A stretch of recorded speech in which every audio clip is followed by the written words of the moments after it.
warahmatullahi wabarakatuh. Halo anak-anakku kelas 10 SM Turen, bertemu lagi dengan saya Bu Ilmi. Pertemuan kali ini kita akan membahas tentang otonomi daerah dalam konteks NKRI. Pertama, kita akan belajar tentang desentralisasi. Istilah desentralisasi berasal dari bahasa Belanda yang terdiri dari kata D yang artinya lepas dan sentrum artinya pusat. Jadi dapat dikatakan bahwa desentralisasi adalah sesuatu yang terlepas dari pusat. Desentralisasi ini tidak dapat terlepas dengan konsep otonomi daerah. Apa itu otonomi daerah? Menurut Undang-Undang Nomor 9 Tahun 2015 tentang Pemerintah Daerah mengatakan bahwa otonomi daerah adalah hak, wewenang, dan kewajiban daerah otonom untuk mengatur dan mengurus sendiri urusan pemerintahan dan kepentingan masyarakat sesuai peraturan perundang-undangan. Landasan hukum tentang otonomi daerah ini diantaranya pertama, Undang-Undang Dasar NRI tahun 1945 pasal 18A dan 18B. Kedua, Undang-Undang Nomor 9 tahun 2015 tentang perubahan kedua atas Undang-Undang Nomor 23 tahun 2014 tentang pemerintah daerah. Terdapat 3 prinsip otonomi daerah, yaitu pertama, prinsip otonomi yang luas, yaitu keleluasaan daerah untuk menyelenggarakan pemerintahan yang mencakup semua bidang pemerintahan, kecuali yang menjadi wewenang khusus pemerintah pusat. Yang kedua, prinsip otonomi nyata adalah suatu prinsip bahwa untuk menangani urusan pemerintahan dilaksanakan berdasarkan tugas, wewenang, dan kewajiban yang senyatanya benar-benar ada dan berkembang sesuai dengan potensi dan kekhasan daerah masing-masing. Yang ketiga, prinsip otonomi bertanggung jawab adalah otonomi yang dalam penyelenggaraannya harus benar-benar berjalan dengan tujuan dan untuk memberdayakan daerah, termasuk meningkatkan kesejahteraan rakyat yang merupakan bagian utama dari tujuan nasional.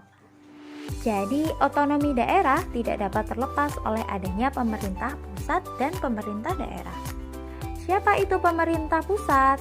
Yang dimaksud dengan pemerintah pusat dalam sistem ketatanegaraan Indonesia adalah presiden dan wakil presiden yang dibantu oleh menteri-menteri negara.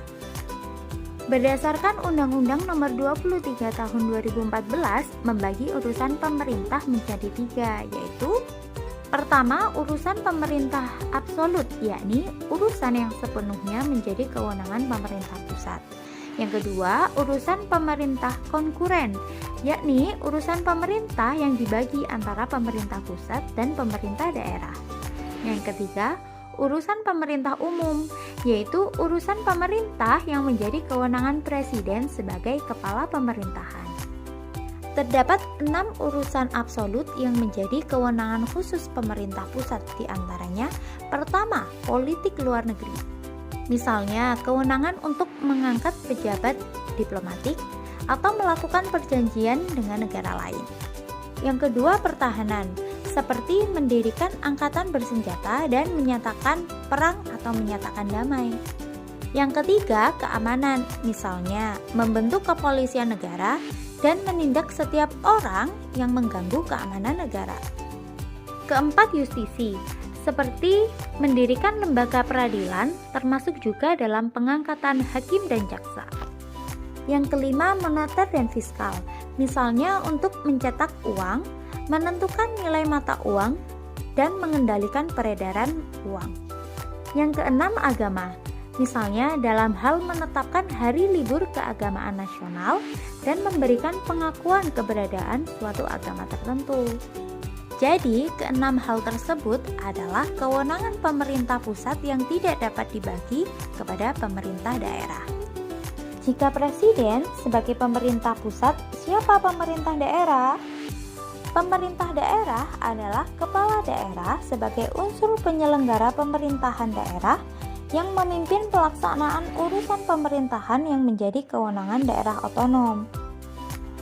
Dalam penyelenggara pemerintahan daerah, baik provinsi, kabupaten maupun kota, terdiri atas kepala daerah dan DPRD, serta dibantu oleh perangkat daerah.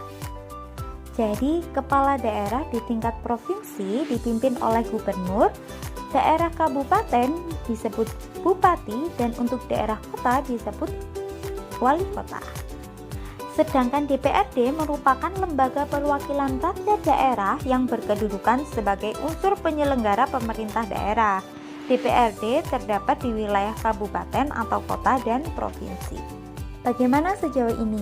Bisa dipahami tentang konsep otonomi daerah, pemerintah pusat, dan pemerintah daerah? Jika ada pertanyaan, silakan bertanya kepada guru masing-masing melalui WhatsApp.